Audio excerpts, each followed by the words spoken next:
Hello दोस्तों, स्वागत है आपका हमारे YouTube channel let's learn with Poonam में, जिसमें हम क्लास 10 के प्रश्नों को सॉल्व कर रहे हैं।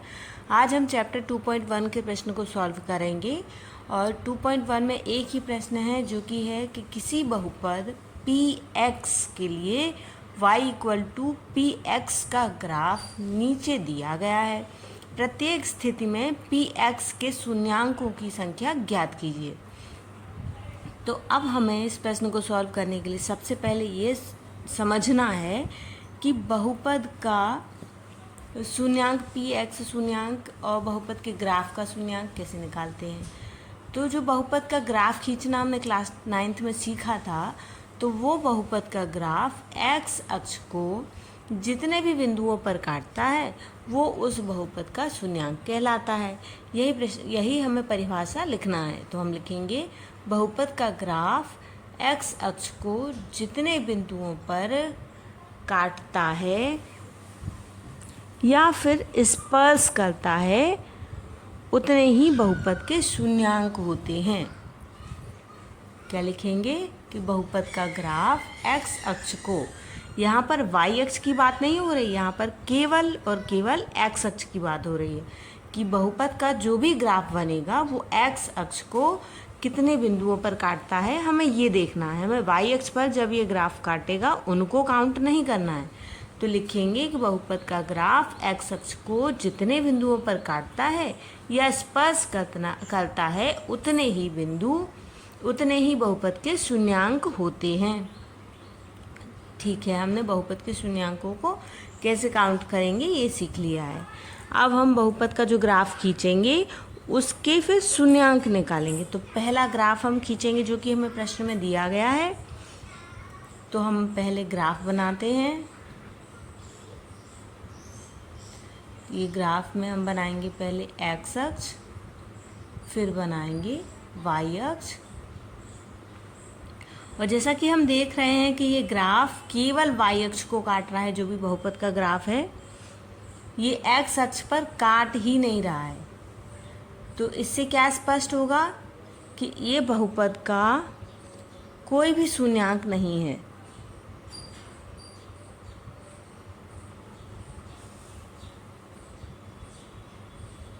कोई भी शून्यांक नहीं है। अब हम दूसरा ग्राफ बनाएंगे। दूसरे ग्राफ में बना के हम देखते हैं। x अक्ष और y अक्ष बना लेते हैं।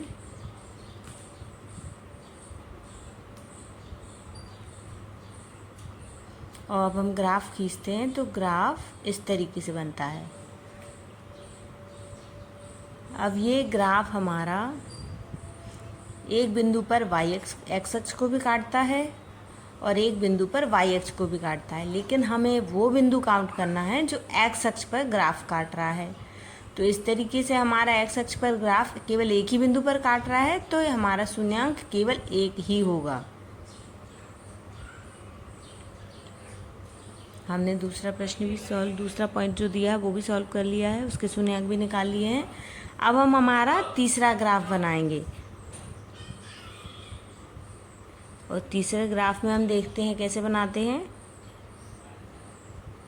पहले हम अक्षों को बनाएंगे।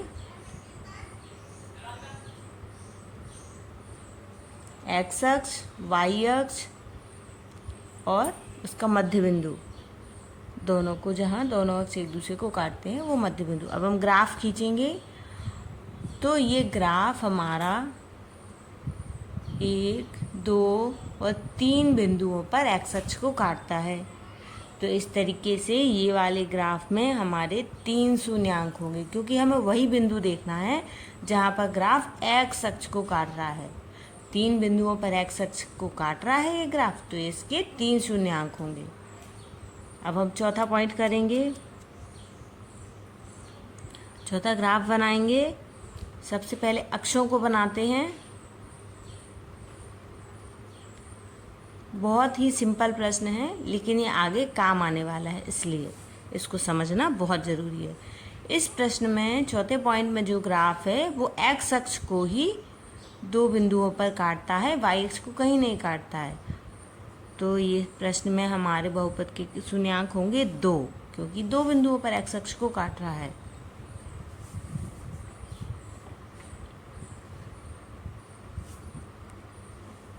दो शून्यंक निकाल लिए हमने इस प्रश्न के। अब हम हमारा 5वां पॉइंट देखेंगे, इसमें ग्राफ बनाएंगे। पहले थोड़ा बोर्ड को एडजस्ट करते हैं, फिर हम 5वां ग्राफ बनाते हैं। एक्स अक्ष और वाई अक्ष को बनाते हैं सबसे पहले, और ये ग्राफ हमारा इस तरीके से बनेगा। और 1 2 3 4 बिंदुओं पर ये एक्स अक्ष को काट रहा है, अर्थात 4 शून्यांक होंगे। अच्छा, 5वें पॉइंट में हमने निकाले 4 शून्यांक। अब हम 6वां पॉइंट सॉल्व करेंगे। 6वें पॉइंट का ग्राफ बनाते हैं। सबसे पहले एक्स अक्ष और वाई अक्ष को बनाते हैं। अब इस पॉइंट में हमें ये देखना है कि जो हमने परिभाषा में लिखा था कि ग्राफ जो हमारा है वो एक्स अक्ष को या तो काटता है या फिर स्पर्श करता है। तो हमें यहाँ जिन बिंदुओं पर ग्राफ हमारा एक्स अक्ष को काट रहा है और स्पर्श कर रहा है, दोनों ही बिंदुओं को काउंट करेंगे। तो एक पॉइंट पर तो काट रहा है और 2 पॉइंट पर स्पर्श कर रहा है, तो टोटल मिला के 3 पॉइंट हैं। तो हमारे ग्राफ के, हमारे इस प्रश्न के निकलेंगे 3 शून्यांक। इस तरीके से हमारा ये प्रश्न अगर आपकी किसी भी तरीके से मदद करता है तो हमारे चैनल को लाइक करिए। धन्यवाद।